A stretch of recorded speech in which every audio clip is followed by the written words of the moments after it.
تعالوا بقى ما اوريكم كذب المسؤولين.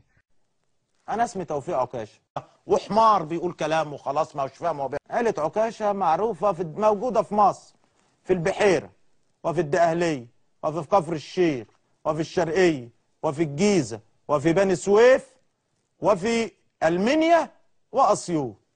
انا راجل مصطبنجي. الواوا صح لما بست الواوا شلت وصار الواوا بح بقربك خبيني تغورني ودفيني انا من دونك انا برداني.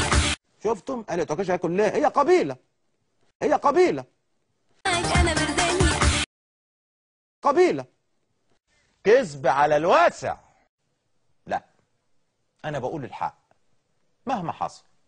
هذا اسمه الحزب الوطني الديمقراطي. كلمة ديمقراطيك، ديمقراطية يطبقها الحزب الوطني داخله. والله العظيم وأقسم بالله الذي خلقني وأنا مش منافق ولا هجاص، أنا بقول الحق، لأن أنتوا عارفين كويس قوي أنا بتكلم وبنتقد الوزراء الفشلة إزاي.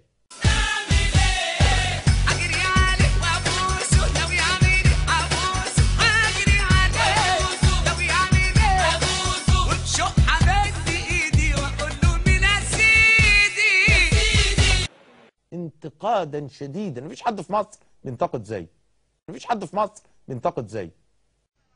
يا كذابين يا أغبية. كان بيشارك في كتابة أوراق السياسات سياسات الخيبة والنيبة والثورة هي اللي ودت البلد في مصيبة، مصيبة.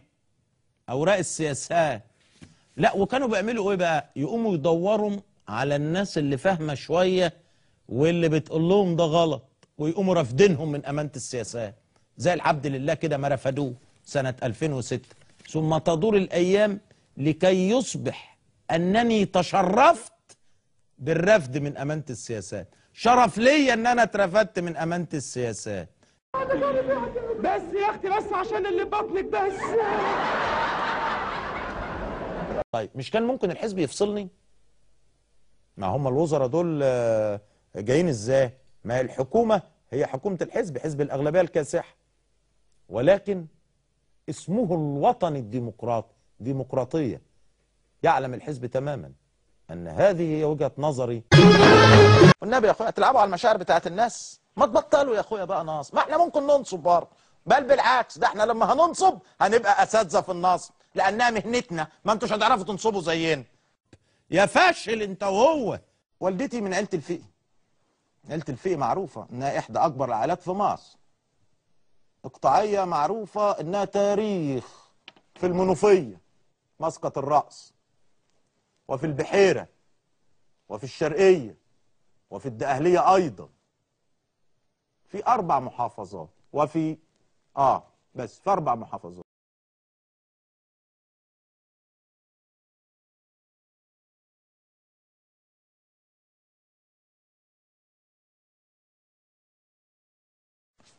دي العيله اللي انا خرجت منها. وماتني كمان يا ابوي.